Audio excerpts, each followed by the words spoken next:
Good evening, everyone, and welcome to the second installment in the 2020-21 Faith and Life Lecture Series. This is the 18th season of the series. A special welcome to those of you who are joining us for the first time. Welcome to you. I'm Pastor Tim Westermeyer, the senior pastor of St. Philip Deacon, which is privileged to offer this lecture series as a community service, and we're delighted that you're spending your evening with us. For those of you who are not familiar with the series, for the last 18 years, what we've done is brought in experts in all kinds of fields who happen to be Christian and are willing to talk about how their Christian faith informs whatever it is that they do. So we have had journalists, we've had lawyers, we've had doctors, we've had counselors, we've had nonprofit leaders. We've had scientists, we've had historians, we've had athletes, and probably a lot of other categories of people I'm forgetting. Tonight, we are delighted to present a business leader, someone who has spent his career in banking and investment banking. And most recently in his career, he has led the turnaround of not one but two made in USA companies, and he'll be speaking about that tonight. I always like to say something a little off the beaten path to introduce our speakers, so I actually want to lift up a few things tonight that make our speaker distinctive compared to other speakers we've had. The first is that he is a local gentleman. He was born and raised here in the Twin Cities, went to Edina West, where he graduated from. Most of our speakers, believe it or not, have been outside of the Twin Cities from around the country and indeed around the world, so the fact that he's local differentiates him from other speakers we've had. The second is that he is a Lutheran. Now, despite the fact that we are presenting this from a Lutheran church, most of the speakers in this series have actually come from other Christian traditions. We've had very few Lutheran speakers, and so that distinguishes him.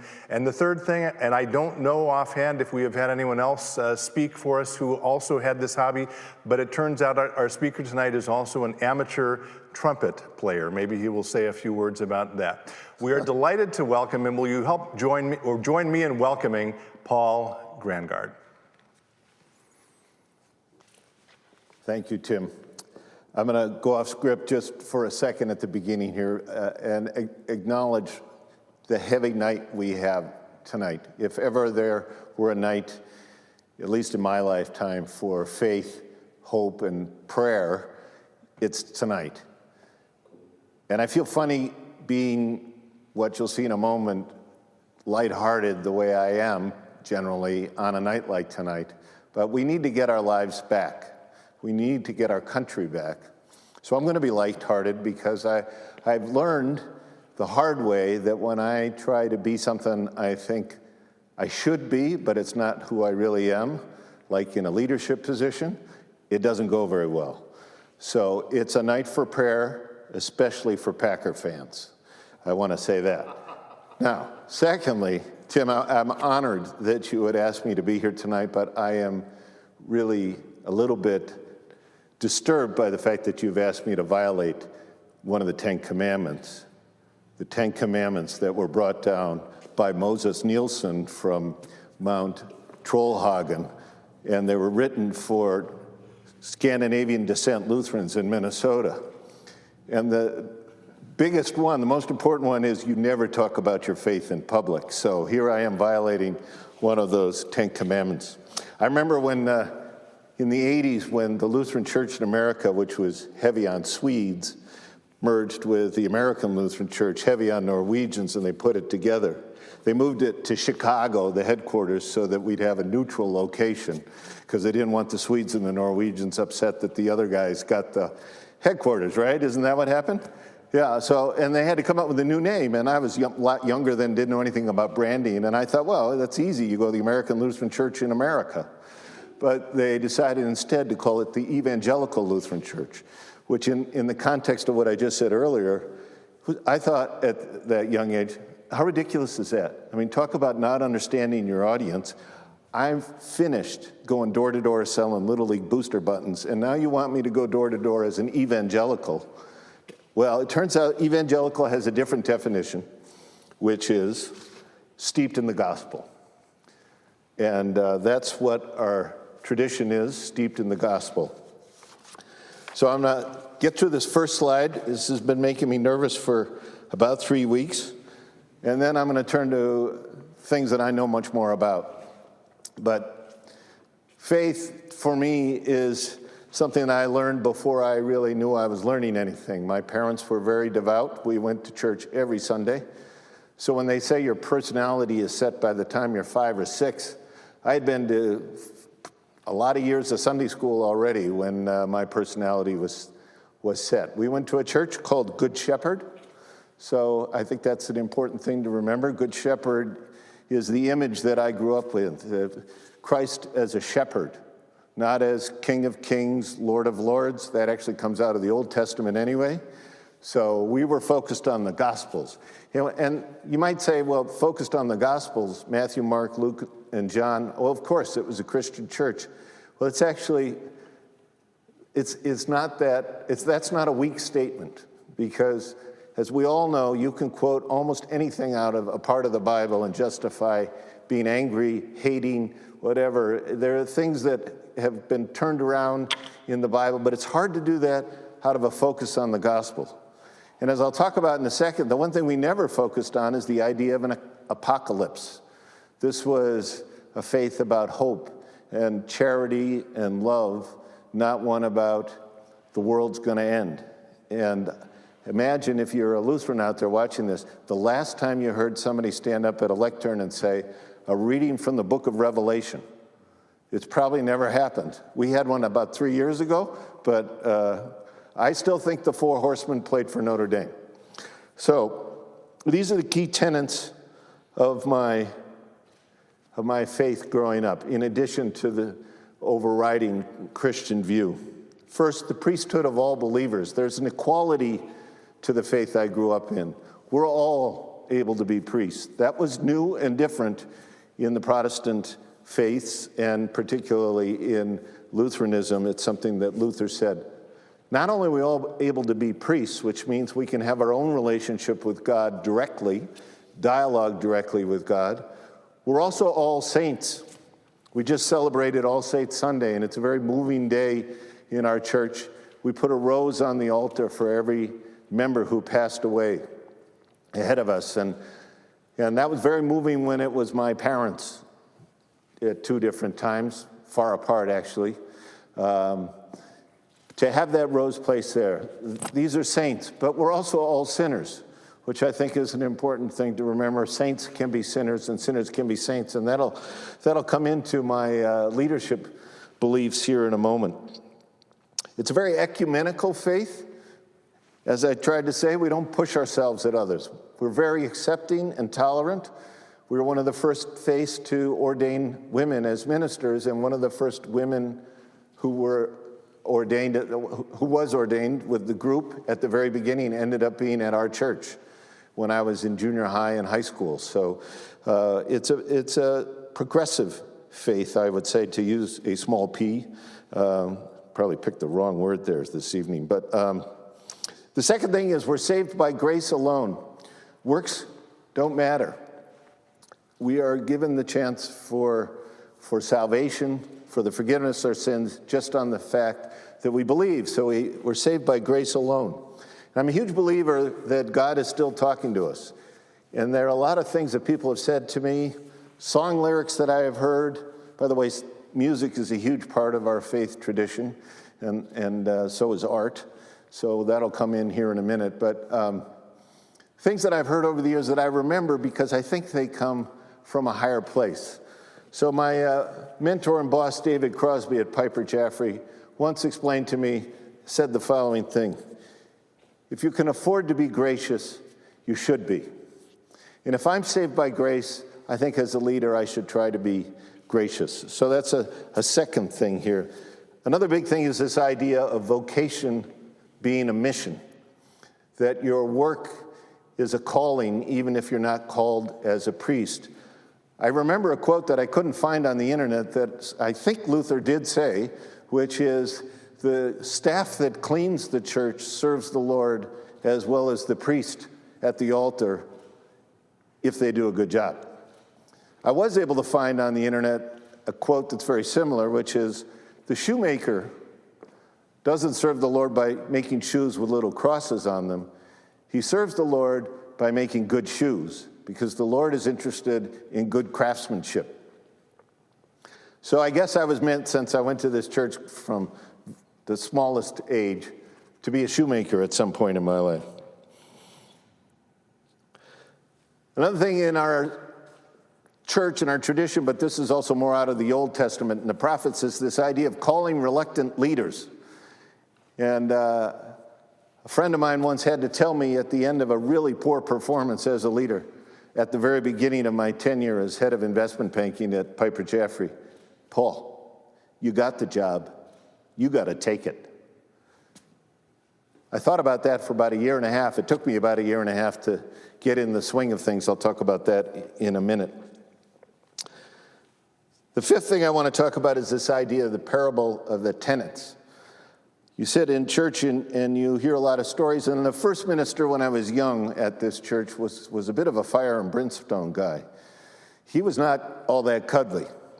And I think we're in danger of the faith getting off course these days when we think of Jesus mostly as our secret friend. Because a lot of people don't feel they need a secret friend.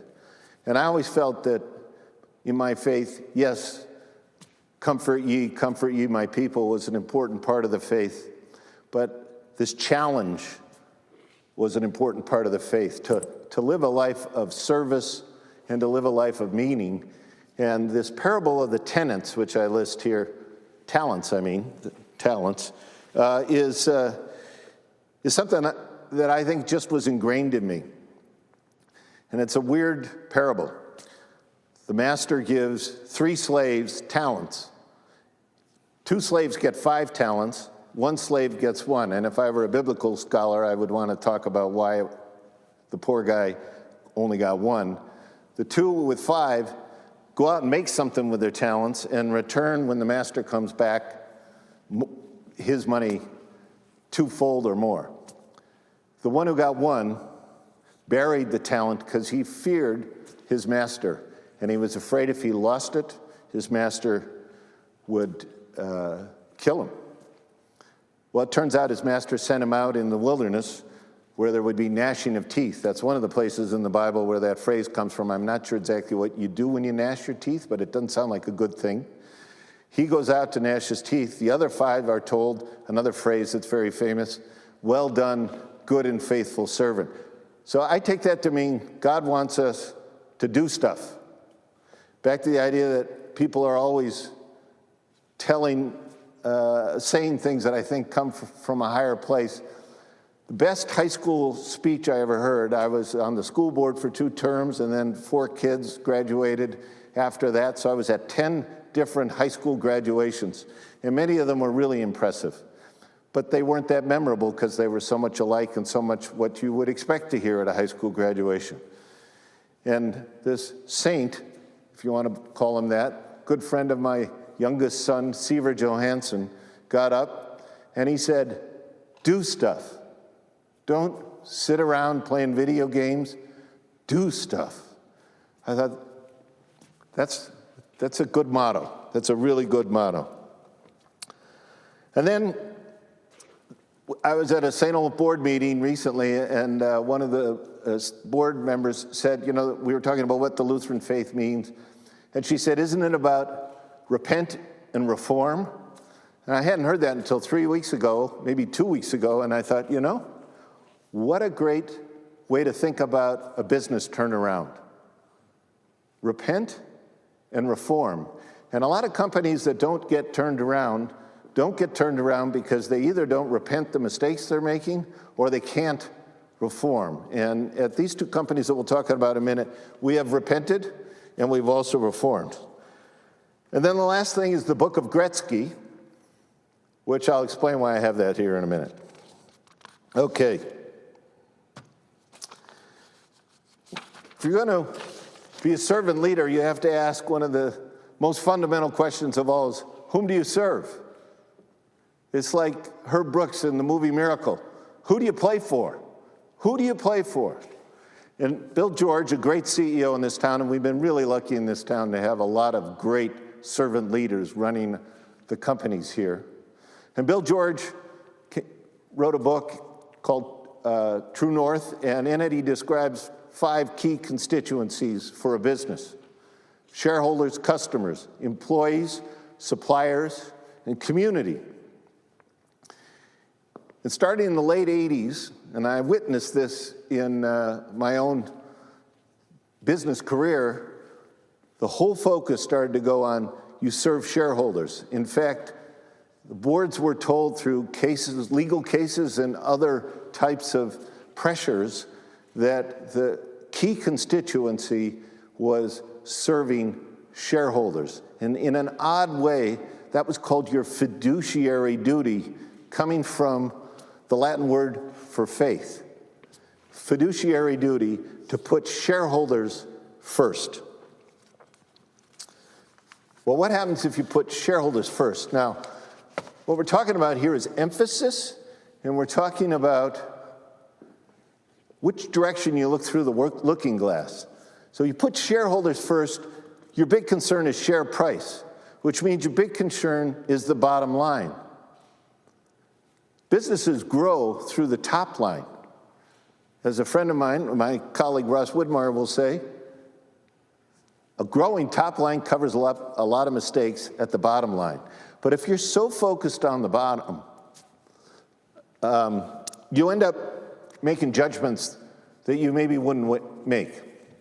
So one of the things that I heard an awful lot about when I was in the investments business, and company CEOs would come and present their story, their investment story, to try to get people interested in their stock, was, we're going to be a low-cost producer. We're a low-cost producer. And I would hear that time and time again, and I thought, boy, this is going to be a race to the bottom. Because all these companies, I was covering the food industry at the time, all these food industry companies want to be low-cost producers. They can't all be the low-cost producer. And it led to an efficiency obsession. Your customers don't care about your efficiencies. What they care about is the quality of the product that you make. That also led then to rampant offshoring. These numbers are going to shock you. We've all learned in the last 6 months that the majority of our medicines are made in China. Less than 3% of the shoes that are bought in the United States in a given year were made in the United States. Less than 3% of the apparel that's bought in the United States were made in the United States. So if we ever really did get into a major conflict with China, we'd all be walking around with no clothes, no shoes, and high blood pressure. High cholesterol too, probably. That created China as a global superpower. The bet was that they would join the League of Nations. The idea of peaceful world, globalization, good for everybody. It hasn't quite turned out that way, but more what it did was it destroyed the middle class in a number of states, particularly in the Southeast, as we lost all these manufacturing jobs. We have a pandemic of bad customer service, not just in this country, it's in other places as well. By the way, the Europeans helped China a lot in this taking the middle class away from the country where they had been in these manufacturing jobs. We need manufacturing jobs in this country if we're going to have a strong middle class. So, pandemic of bad customer service, the famous commercial you remember from TV where you end up with somebody in a foreign country whose name is Peggy but doesn't really speak English very well. We've all had these experiences waiting on phone calls for a long time. Why is that? Well, there are two reasons. One is the employees are treated in a way many times where they don't really want or care about customers. They just as soon not interact. And a second thing is this efficiency idea. In many cases, these customer service areas have been pushed so far away from the business that they serve that they don't really know the business that well and don't have a feeling of connection to it. This is one of my favorites, the cult of best practices.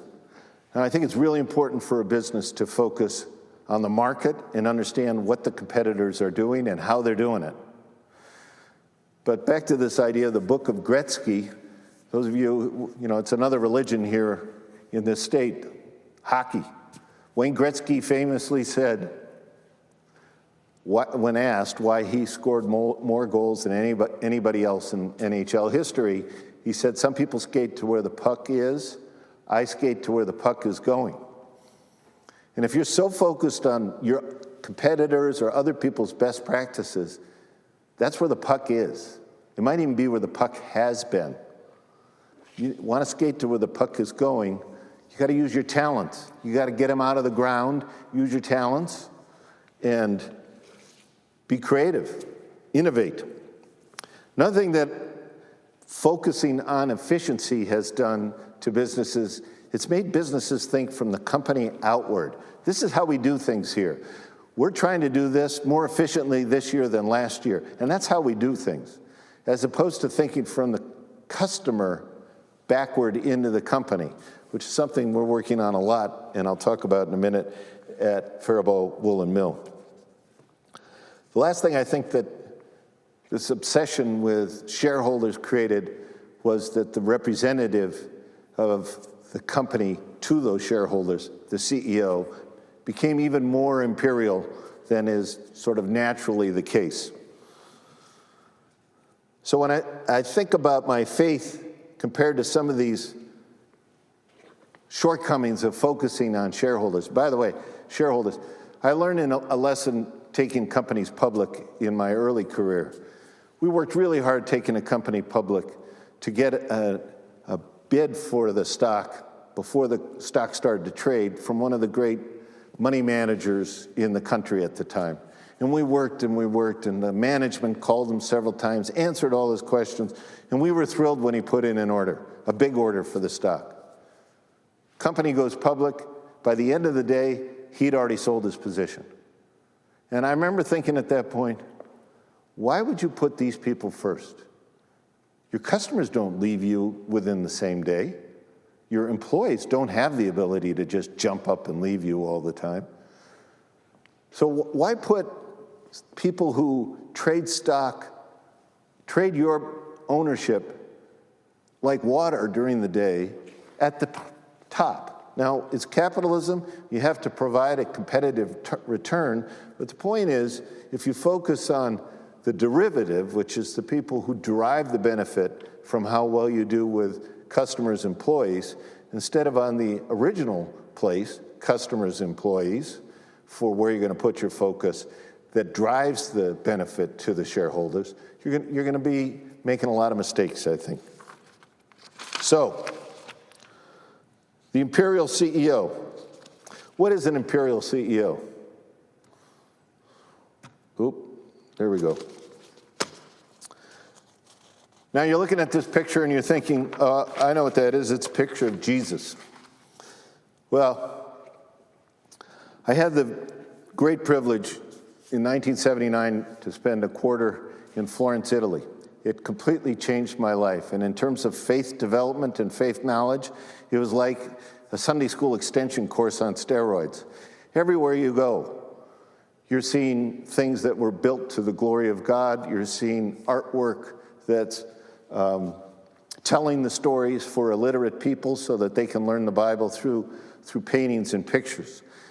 And this is the ceiling of the baptistry in Florence. And you have to think about the baptistry in Florence, Italy. Who was baptized in there? Who else? Who knew this mosaic that we see here in front of us?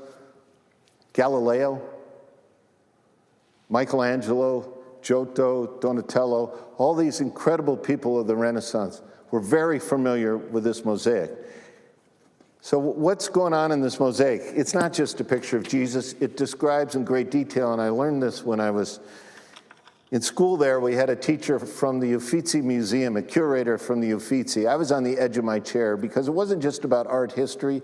It was also trying to explain to me the history of this faith that I had grown up in and so many things that I didn't know. So you look at this picture of Jesus and you realize there's nothing human about him, even though in the Gospels it says the Word was made flesh and dwelt among us. He's not dwelling among us in this picture. It's two-dimensional. He looks like he's sitting on something, but he's actually not really sitting on something. The background behind him that's so gold, that's to make it very clear to anybody who sees it that he is in the divine realm. The divine kingdom is all gold behind him. The heavy, heavy halo around his head is intended to indicate that this is not anything close to being the Word being made flesh and dwelling among us. And the cross in his halo is actually to indicate Jesus, because you'll notice there are a number of other figures in this mosaic who also have heavy halos around their head. His glance looks a little bit like he's looking at us, but that's just because of the direction where the camera was that took the picture. This is actually way up in the ceiling, and it slants away from you, so the glance is actually over your head, way behind you. There's no way back to priesthood of all believers. There's actually no way and this was done in 1240s. There was no way in the 13th century for you to interact directly with God. But the most important thing here, and why I say this is the imperial CEO, in addition to the fact that if you had to ask yourself who's the smartest guy in this mosaic, it's got to be this guy. He's way bigger than everybody else, right? But if you look at his hands, first of all, they don't look like human hands. Another way of separating God from us in this time in history and thought. But his right hand has the thumb up, and his left hand has the thumb down. So this is the last judgment. So you're about to be baptized into a faith, and what they show you is the end in Revelation when you are either going to heaven or you're going to hell. And the thumb down side, the left hand, if you look down below, you'll see there are demons grabbing people out of their caskets. And if I could show you a little more, just to the right, there's a monster that has 4 bodies, half-eaten bodies coming out of its mouth. It's a total wonder that Christianity survived, starting people off in the faith with a picture of the Last Judgment in a baptistry. Baptistries usually had pictures of John the Baptist also in them, and up high in the ceiling in this mosaic is the story of John the Baptist. But what do they show? Salome's dance, Herod asking Salome what she wants for having done the dance. She says his head on a platter, so then you see John the Baptist's head on a platter. That's the kind of stuff that you're confronted with at this time. So why do I say this is not so weird to think about the imperial CEO of the 1980s? In the 1980s, it was very common to talk about driving efficiency into your business, getting unproductive people out of your company. Jack Welch was famous at General Electric for the idea that you should fire 1 in 10, and if you had smaller than 10 people on your team, you still had to fire 1 every year. Clean out the lower part. Left hand down, you're going to hell. What do you think that does to the culture of a team if one of you is not going to be there at the end of the year? What does that do to cooperation? What does that do to innovation? Are you going to be willing to take your 5 talents and try to see what you can do with them? Or are you going to bury one in the ground? So that kind of an environment created fear. Another famous CEO from that time wrote a book called Execution, and I read it. It's one of the last business books I ever read, because I thought, I'm not sure whether he's talking about getting things done or whether he's talking about what they do to the employees, when the name of the book is Execution. So this isn't who I wanted to be. When I talk about how I got off to a really rough start, like a lot of people, I think this idea of a judge, somebody who's making harsh judgments, tough businessman, that's a leader. I thought that's what I was supposed to be, and I had just been made the leader of all my really good friends. It was a very difficult time for me, and it took me quite a while to realize they don't want a boss. I don't want to be the boss. What I want to be is I want to help them do what they want to do, what they can do. Because that room, which I'm about to show you, the investment banking team at Piper Jaffray, was filled with people who were a lot smarter than I was. This is what I think leadership ought to be like. Another picture out of my faith that inspires that leadership, and this one is more familiar to you, I'm sure. This is Da Vinci's Last Supper, which is not in Florence, it's actually in Milan. But this looks like a managing directors meeting with David Crosby in the middle and my friends on other sides. But just to stick with the faith for a minute, what's going on here? The man in the blue, just to our left, the third person to our left is Judas. He's holding in his hand, you can't really see it, a sack of blood money. He's also reaching for one of the rolls that Jesus has just blessed. And what has just happened is Jesus has told them all that he knows he's going to be betrayed that evening. And Judas is coiling away because he can't believe he's already been found out before it was even started. He's also, I read this on the internet today just as a little refresher, he's the lowest head in the group. So you've got all these other disciples there in groups of three talking to each other. What do you mean? Why is he saying this? And they're shocked, they're angry. Peter is just to the left of Judas. He's really unhappy because he doesn't think that this is possible. There's no way this could happen. The guy in the picture who I identify the most with is on the right. He's pointing his finger up in the air, and that's Thomas. Doubting Thomas. One of the best sermons I ever heard in church was by Pastor Deborah Samuelson in our church. And she made this point: doubt is not an excuse for not trying to live a life of faith. We all have doubts. And I remember when I first heard the story of doubt, or when I heard it, I don't know if it was the first time, it's probably the sixth time I heard it, but I thought, that's my guy. That's me. I would have to see. So the words in the Bible, blessed, you believe because you have seen, blessed is the one who believes but has not seen. I still have that kind of trouble. Anyway, think about this then from a corporate leadership point of view. First of all, Jesus knows that he's going to have to sacrifice. And if you think leadership is all about fun and fame and fortune, you're wrong. It's tough. Only people who think leadership's easy are maybe the really talented people at it, like some really talented people think sports are easy because it comes so easily to them. But for most of us, it's tough. And sacrifice is a big part of it. But the other thing is just these people talking to each other. Even though the leader's in the room, they're not sitting there waiting to hear any more of what he has to say. They're already reacting.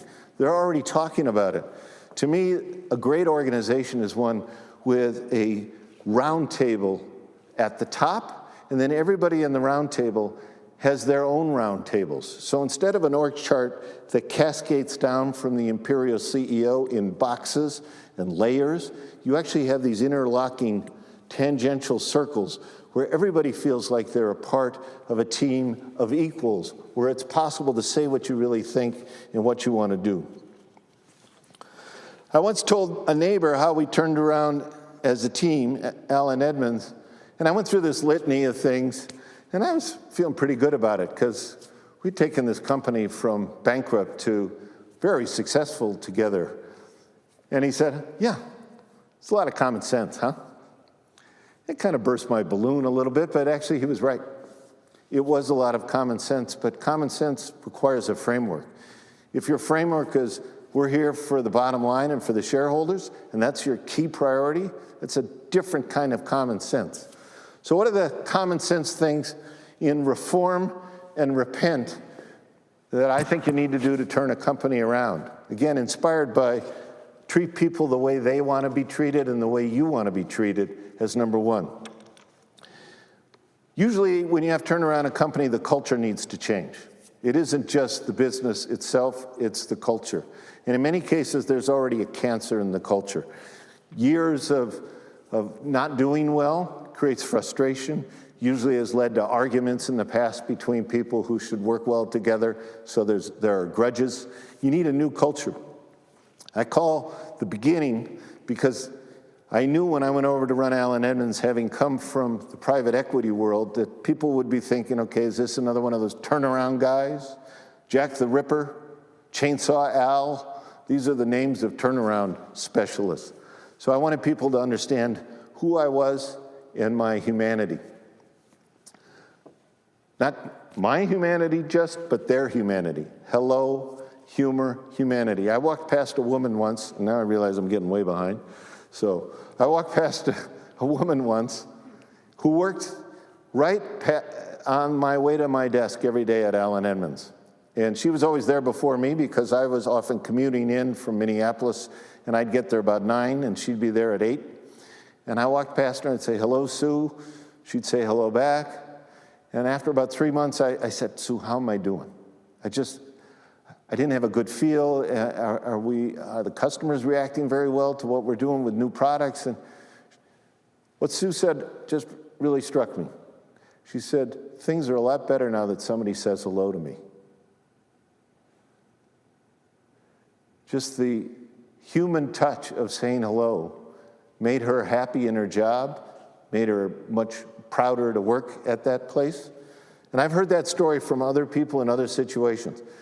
Humor, I got to use humor if I'm going to be who I am. I said at my mother's funeral that we had a thing, my mom and me, my mom and I. We would sit around and laugh at our jokes. She'd laugh at hers and I'd laugh at mine. So humor's important to me. So it's not just establishing their humanity, it's also establishing your humanity. If you want to know about customers, who's the right person to ask? The people who interact with the customers. At both companies, I'd ask people, "What do you think our customers would like?" And in each case, they said, at both places, I can't believe you asked me. People don't usually ask me that. Well, this idea of the voice of the customer is what has come into the vernacular. It just seems to me to be a very natural way of doing what you think, how you'd like to be treated. You'd like to be a part of the team. You'd like your opinion to count. This idea of efficiency. When you're in a turnaround situation, as we were at Allen Edmonds at the beginning in 2008, we had to do a layoff. We were going to lose over $1 million if we didn't do a layoff, and we just didn't have that kind of capital. But once we did the layoff, we stopped talking about efficiency. We stopped talking about cost control. We let the purse strings a little loose because we knew that people were nervous and worried about their future. Is there another shoe that's about to drop, pardon the pun, at a shoe company? At Faribault Woolen Mill, the layoff had already been done. I'm proud to say, because of the success we've had in the last few weeks with the rest of the strategy, we've already gone beyond the employment of that layoff that they had done last year. Be friendly with your customers. We had a policy at Allen Edmonds, which was, if you've worn your shoes and scuffed up the bottom, we won't take them back from you as a customer. Why? Because we were afraid of getting scammed by people who might wear shoes for a wedding and then try to return them for full refund. So we had a very high quality customer base. Very few people would do that, but we had a policy that treated everybody as if they might do that. You can imagine the number of people who thought they were going to break in a pair of shoes and then they would still hurt, who would want to return them. And we said, "No, you've worn them too much. We won't take them back." What a great way to lose a customer. We changed that policy to no questions asked. We'll take the customer back. This next one is the most important. I had on that page about the key tenets, walk humbly with God. I didn't know anything about how to make shoes. I'd been noticing shoes since my time in Italy. I also didn't know anything about running a retail organization. I knew we needed to build our retail organization. So I needed to hire people who knew these things. Now, the shoe side we had in spades with the guys who were already there making the shoes. But on the go-to-market side, marketing and store management, I needed to hire some pros, and I did. My first hire was a former advertising guy from Leo Burnett, the advertising firm in Chicago that came up with Tony the Tiger and many other famous advertising campaigns. He was brilliant, really hardworking person. And then I hired a guy I had known from a charitable board who had been chief operating officer of Gander Mountain. He'd also been head of all the merchants at Dayton Hudson. He knew things about retailing that I never would have known. And he came and brought that expertise to us and really launched us. All right, now I'm going to move a little faster. So the other thing you need besides a reformed culture is you need a vision. I like to say if you don't know where you're going, any road will get you there. You just don't know where you're going to end up. Vision is actually common sense, but it's much rarer than you might think. So we decided at Allen Edmonds our vision was to be the great American shoe company. We wanted to go from a blue suit, black shoes world, which was fading away and no longer existing. Well, just faded away. It wasn't no longer existing, but it was really fading away. We wanted to go from that to being a 7-day-a-week, all parts of the day shoe company. We wanted to be your loafer in the evening. We wanted to be your brown shoes, not just your black shoes. We then got into belts to match those shoes, way better than we had ever done before. We got into leather goods and apparel. We wanted to be a lifestyle brand. The vision was made in USA, very high quality. At Faribault Woolen Mill, we want to be a great blanket and throw company, and we want to expand from that to be a great company in natural fibers. So wool, cotton. I don't know if you know this, but that performance wear that you like so much is made out of petroleum products. It's why it smells after you've worn it once. Natural fibers are sustainable. They're better for the environment, and they're also higher quality stuff. All right, taking a long time here. So let's get to the product side of it. What did we do to really drive the business forward and get out of the ditch? Number one is we reintroduced fan favorites. If you listen to your customers, they're angry at you because you have taken things away from them that they like. We added colors to those. One of the main things we did was we changed the pricing. We've done this now again at Faribault Woolen Mills. We tightened our margins. So we purposely lowered our profits because we believed that the demand curve was elastic, not inelastic. So if we lower our prices, people will buy more of it and we'll make it up on volume. We were told by our number one wholesale customer at the shoe company that we were committing suicide. We tripled the size of the business in the next 9 years doing that. We took control of our own destiny. We stopped relying in this turmoil in the retailing business on retailers who had us pigeonholed as a black dress shoe company. We stopped relying on them to communicate who we were and what we stood for. Same thing is going on now at Faribault Woolen Mill. We're skating to where the puck is going by investing in e-commerce. Now, it's much more obvious today to invest in e-commerce than it was in 2008. And it was very unpopular both with our own store managers in 2008 and also with our wholesale customers that we were going to get into our own e-commerce business. But we had to in order to expand the brand and what we mean and to communicate directly in a human way with our customers. All right. The last one is a point I like to make because I have this hard disk in my brain that's full of song lyrics, and it doesn't have to be high quality stuff. It can be a commercial from 1973 or 1974. So Coca-Cola was right. What the world wants today is the real thing. It's the real thing. And if you keep the real thing, you can grow a business out of trouble. And what's the real thing? It's what your customers want. It's what the people who work for you make and deliver to those customers. So I'll show you just some examples of this common sense strategy. If you were in the finance business, the legal profession, the accounting profession, and you saw these shoes, you'd say, oh yeah, I had bosses, partners, colleagues who wore those shoes their whole career. Men are replacement buyers. They like to get the same pair when the first pair wears out. We had discontinued these 3 shoes. Why? Because we knew we needed to expand our product category, our product offering, and we thought it would be inefficient to continue to make more shoes than we had made previously. That would be a burden on our cost structure. We've introduced over 100 new products at Faribault Woolen Mill in the last 6 months. At the shoe company, we tripled our style offering in 2 or 3 years in order to expand who we are and what we have to offer and thrill more customers. These are the products that we just brought back out at Faribault Woolen Mills that were fan favorites. The product on the left was actually a beautiful photo from an advertising campaign. We had discontinued that product. I was asked by one of our lead salespeople, what are we doing for holiday this year? I'm new to the company. I said, nothing. I don't know. And she said, we've got to have something for holiday.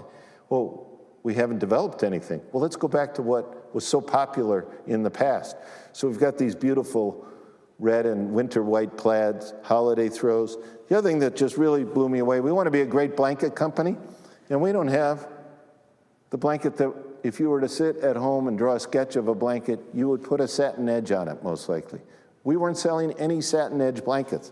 We are now. As you can see, we're just introducing them.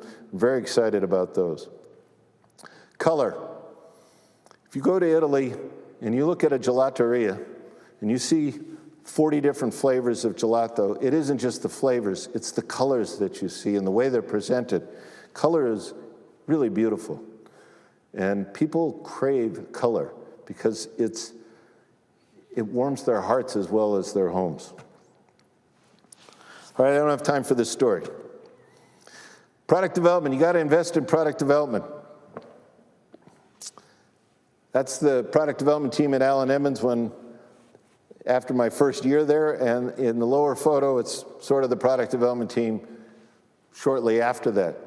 Now you notice that the 4 guys, except one, and he was just gone that day, they were all still on the team in the now category, but you notice how much lighter they look, how much lighter their hearts are, and I especially like the guy on the left, Noel, who thought that he had to conform to his idea of what our stodgy company was like. So he always wore long sleeve shirts, he always wore his hair short. Well, in the lower picture, he gets to be himself. He was a graduate of the Milwaukee School of Design, a very creative guy. He's got his tattooed sleeve on his arm and his longer hair in a ponytail. You could tell he's a much happier guy. All right, I'm just going to flip through a bunch of pictures of product that we developed that the company would never have done in the past. Photography got to be a really important thing. You can't present color and beauty without having great photography. So we invested a lot in great photography. This is now what's going on at Allen Edmonds. I love artists and I love art. So we've partnered with some artists to come up with some new sofa throws for people's home decorating. Adam Turman is a local artist. He's a fantastic artist. And we've done these 3 by him. We've started to use maps because these are places where the heart is. That Lake Minnetonka map has been a fantastic new seller for us. These flags, the Norwegian flag, back to my initial comments, has been a top seller for us this summer. We want to have diversity in our artists. We've got Tayo Onadean, who's a native Nigerian, lives in South Carolina now, who's done these beautiful prints for us that we're putting on blankets, the Sanborn Canoe Company. And then we're also getting into other products as well. We're wool experts. We know what good wool looks like and how it's done. So I think it's interesting, the Luther comment about the shoemaker. I had to do shoes. I went to the Good Shepherd Church my whole life. I guess I had to finish my career in wool. These are 3 things that we can do customized. And we're doing all 3 of these to give money to a cause. So the one on the left is a blanket. It's got a quote from Martin Luther King on it. It said, "The time is always right to do what is right," in that quote. And we've been selling this. We've raised $20,000 for the United Way Fund to rebuild at Chicago Avenue. We've also, we're about to launch this blanket with Jack Nicklaus. The Yellow Shirt Fund is the Children's Cancer Research Fund. We're going to give $100 out of every blanket we sell to the Children's Miracle Network. And on the right, the one on the right is a tribute to the Civilian Conservation Corps, and that one we will use to give to an environmental group.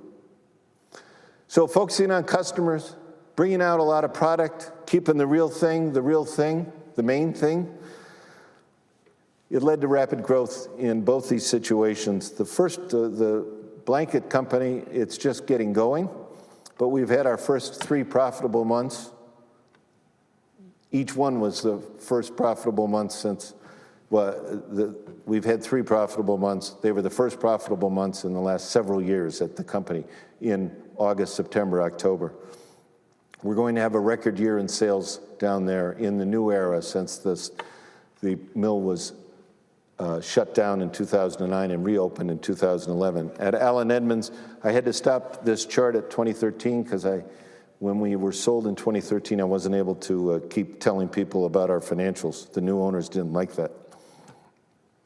This is the chart that I love the most. And I mentioned we're already above employment at the mill compared to before the layoffs last year. We built this U.S. employment at Allen Edmonds from just under 400, about 370 people, to over 700. And by the time we sold the company a second time in 2019, we were up near 1,000 people in U.S. jobs. All right, leadership's very powerful. Back to the idea that I think God is still talking to us. If you've never actually read The Christmas Carol by Charles Dickens, it's a 5th gospel for the holidays. It's great to see the play, but when you read it, you can go more slowly. You can reread some of the great lines that Dickens has in there. Fezziwig is often depicted as kind of a buffoon. He's like Thénardier in Les Miserables. But he's actually just, if you read the book, and it's a short book, if you read it, he's just a businessman who knows when to stop, celebrate, and appreciate his family. And Scrooge is watching this, and the ghost of Christmas past is egging him on about what a fool Fezziwig must be, because he's not a miser, he's not totally focused on business. And Scrooge finally is starting to realize what he's become, and he says to the ghost of Christmas past, "You don't understand. He had the power to make us happy or unhappy, to make our work a pleasure or a burden. That's what good leadership can be. I work at it all the time. I fail all the time, but I'm trying, and I think that's what my faith tells me I should be doing. I should be trying." So that's the end, and I took almost all our time. So I hope nobody had a good question. I've got some questions, and at this point, and I should have mentioned, obviously, typically over the last 18 years of these events, they've obviously been live in person. Paul has, like our last 2 or now 3 speakers, had to speak to an empty sanctuary, so thank you for joining us again virtually. I want to make a few quick announcements, and then we do have a couple of questions for Paul to wrap the evening up. First of all, I want to announce our next event. We'll take December and January off, and then our next event will be in early February, February 4th, again, 7 o'clock, that's 2021. It'll feature Joshua Straub, who's a family counselor. He's going to talk about faith and parenting, creating space for emotional intelligence. If you would like updates about our upcoming events, you can sign up for our email announcements at our website, or you can follow us on Facebook or Instagram. I'll have another word about that in a second. I do want to pause, though, to say thank you to all of the sponsors who make these events possible. From the start, 18 years ago, these events have not been a budget item of the churches that I've served, but have been sponsored or underwritten entirely by the generosity of individuals and local corporations. So let me just name our corporate underwriters: Crossroads Financial Group, Cressa, Ulrich Real Estate Group, Malley Design, Augio, Productivity Inc., Rapid Packaging, and Mastercraft Labels.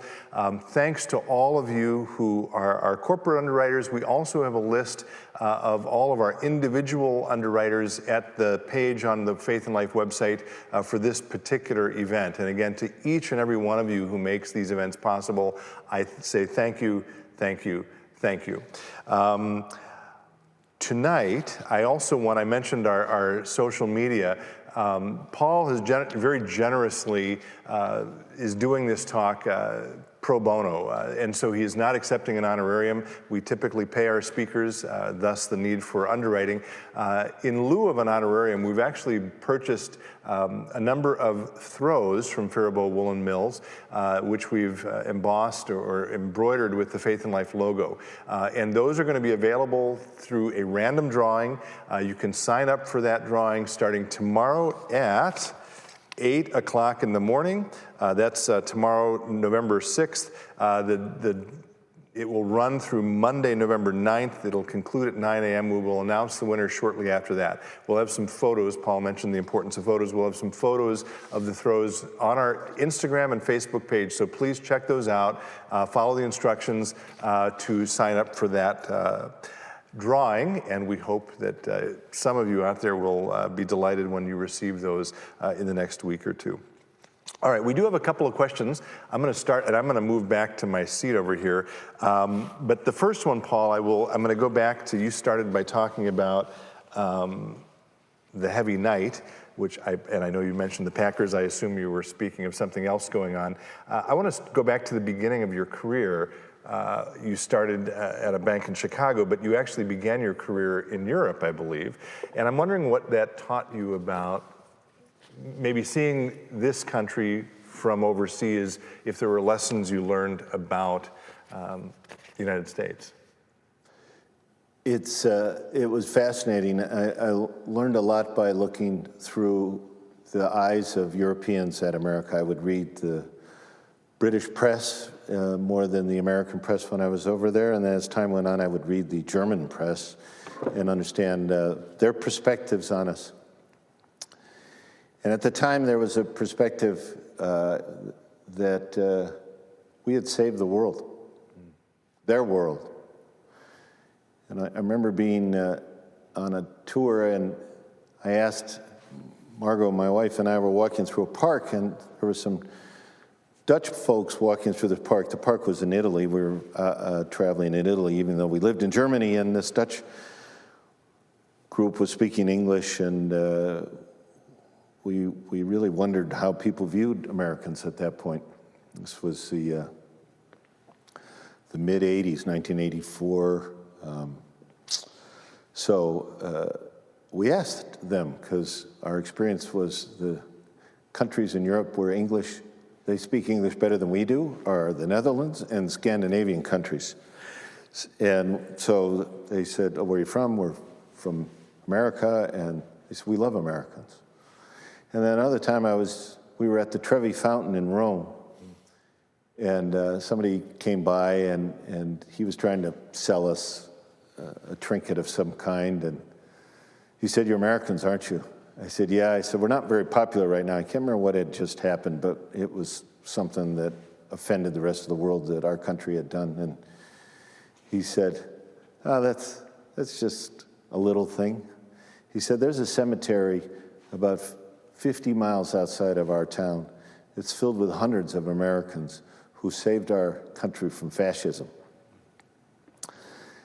So I learned what putting others ahead of yourself has meant for this country, that we did things that no other country would do. When I talk about it, we want to be a great American company, I think that means a couple of things. One, we should be accessible, democratic with a small d. We shouldn't have high luxury pricing for our products. They should be very high quality products, extremely well made, but accessible in their pricing. That's why we cut prices when we got there.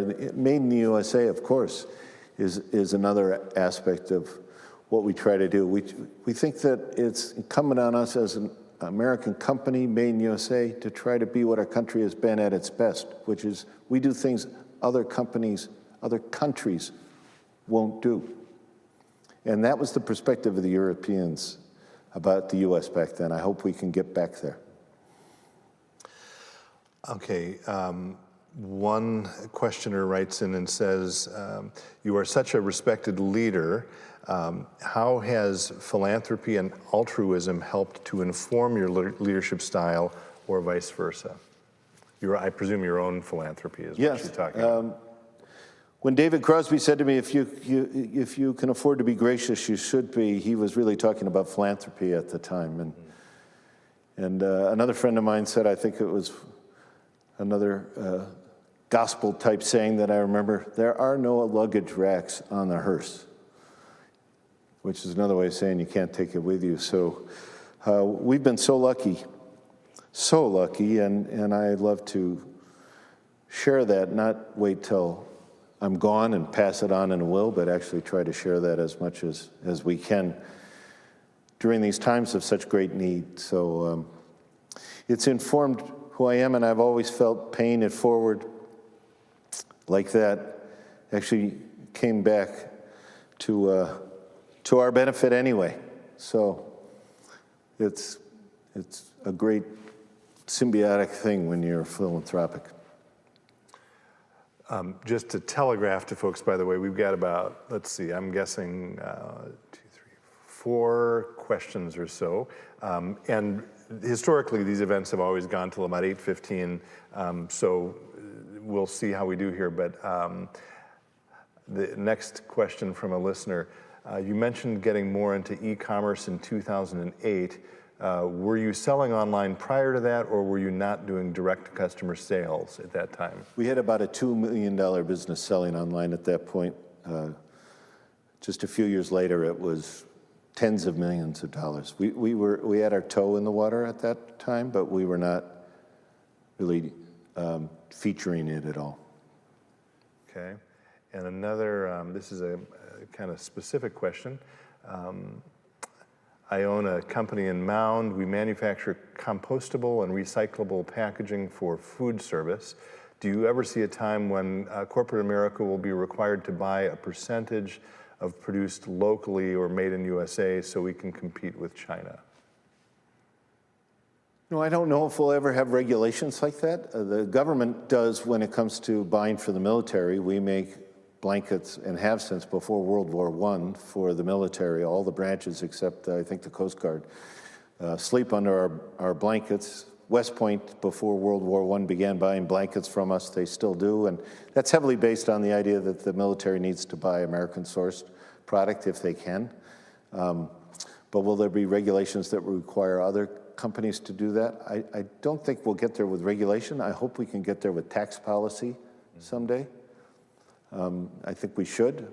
Other countries have great industrial policies that favor their businesses. Businesses are a force for good. You listen to a lot of politicians and you would think that businesses are bad people doing bad things. It's just not the case. So we want to build our businesses. They still employ 80% of the people who work in this country. I don't know if this individual knows you or not. His name Probably. is Dwayne. He doesn't give his last name, but he says, Paul, what role did your father play in your faith and leadership development? So, my dad was very involved with the Lutheran Church, and my mother taught Sunday school, 3rd grade Sunday school for, 15 years at the late service, but we went to the early service. So I never had my mom for Sunday school, but we had a minister at our church. His name was Wilfred Bockelman. What a great name. He worked for Lutheran missionaries services, but he would preach every now and then at our church. My father thought very highly of him, very intelligent man. And I remember when I was maybe 10 or 11 years old, he stood up in front, and part of the reason I remember is he was the first person I ever heard speak who stuttered. And he would say these profound things, but he would fight to get them out. And it was very effective, actually, because you'd be on the edge of your chair wondering what was coming. Very smart man. And he said, let's face it, we believe in God because our parents taught us to. But now what do we do with it? Back to this idea that doubt is not a good excuse. So my parents had every impact on my faith development. Okay. I have a whole lot of other questions I could ask you. I think what I'm going to do, though, is and we could talk all night, but I think I'm going to end with, unless someone else sends in a different question on top of this, I think I'm going to end with this one, which is another question from a listener. It's a slightly longer one, but that's okay. It brings us back maybe to your You mentioned... long-winded people really bother me, so do what you can. You're being at Good Shepherd Church and the fact that you're now trading in wool. I'll just read the question. It says, my question is about sheep and not the ones that contribute to those great Faribault Mills wool blankets. And then he says, first, full disclosure, I'm not a Lutheran, I'm a Catholic. And to you, questioner, I would just say, I mentioned that Paul is one of the few Lutheran speakers we've had in this series. The truth is, if you look back at our list of speakers, the majority of them, believe it or not, have been Catholic. I'm not sure quite how that happened, but it did. Anyway, going back to his question, I only say that because we all need to know that it does not matter. Everyone gathered tonight, there or online, are people of faith, and that is most important. Also, I'm sitting down here in warm Florida, so that is probably strike 2 against me. Well, being a Catholic isn't strike 1, first of all, and I'm delighted that you're with us from Florida, so thank you for joining us. He goes on, in reading Luke's gospel this morning, we hear the parable of the sheep, which reminds me of Paul Grangaard. I'm assuming this gentleman, it's a gentleman I assume, knows you again. This reminds me of Paul Grangaard, a business encounter that turned into a rare, close friendship. What makes Paul a rare investment banker but a great ambassador for all Lutherans is that Paul's priority as a CEO is not the bottom line, it is the sheep. And if the one sheep is missing, nothing is more important to Paul than that one sheep. I promise you that is how his employees at his companies have felt, so my question is about sheep. Paul is a man of deep faith. What is your process, or how do you balance the importance of the sheep in your leadership roles and responsibilities? And his final line is, and thank you for the Notre Dame shout out in your opening, strike 3 against me. And again, it's not strike 3 against you, because it turns out that the guy reading your question has a graduate degree from Notre Dame. And in fact, we just celebrated the 23rd birthday of our first son, who was born on a Notre Dame game day. So anyway, do you remember the question though, Paul? And that was a lovely encomium for you. But as a man of deep faith, what is your process, or how do you balance the importance of sheep in your leadership roles? First of all, I'll point out that there was only one church when that mosaic went up on the wall. That was not a Catholic thing. That was the history of the entire church. I had a chance to see John Paul II give his first Mass on St. Wenceslas Day when I was in college. He had just been made Pope shortly before I went over, and there were nuns from Poland crying all around me. It was one of the most faith-edifying, beautiful things I'd ever been a part of. You know, we talk all the time in the Lutheran faith about selling of indulgences. Well, I don't know what, it was really state in those days. It wasn't religion, it was a state, and the money was coming down to build St. Peter's. And I'm glad they did, to be honest. It's an amazing, amazing place. So it isn't about that, but you know, I think a lot about the differences among denominations and how they've completely been watered down. Nobody really remembers what the 100 Years' War was fought about, the differences in communion understandings in those days. So he doesn't have any strikes against him. I think, I would say, when I was a kid, a new Bible came out to try to make it more accessible to the baby boom, called The Way. And I've always tried to think of another way. So we had to shut down a plant when I first got to Allen Edmonds. The best practices would have been to go in and rip off the Band-Aid, let everybody go, shut down the plant, and get it over with, and then try to move on. We ended up spending 6 months, because the plant had been sold to Allen Edmonds 10 years before by a man who had had that plant in his family for 2 generations. And he was still working for us. And I asked him, does he want it back? Now, I created a very small competitor when we did that, and my board went along with it. So we took another way out. We kept those jobs. We kept that plant. He's still in business today. You should buy shoes from him. It's called Rancourt, Rancourt and Company in Littleton, Maine. And, I think when you're challenged with business troubles, you need to let somebody go. It's not about the decision so much as how you do it. So David Crosby, again, was under pressure to fire somebody in our department. And he said, he got very frustrated. I was in a meeting. He said, would you let me handle it? I know how to make these problems go away. And the person ended up leaving us with great dignity and you know, he thought it was his decision to go after being coached that maybe this wasn't a great fit for him. I learned a lot from David in that regard. I've done the same thing over the years. All right. I want to say, Paul, thank you for being with us tonight. We're going to attempt to continue our social distancing, and we did wear masks before we began this, but I'm going to give you what we give all of our speakers, which is a granite plaque, which says, with thanks to Paul Grangaard for bringing faith to life. If this room were filled with people, you would be hearing wild applause now, but I'll hand you that. And a sigh of relief, I think, is what I'd be hearing. But thank you. No. Thank you very much. Thank you for joining us. Yeah. To all of you, where am I looking now? Up there again. All right.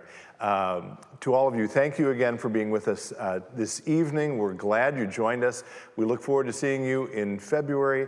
And until then, be well, stay safe, and God bless. Thank you.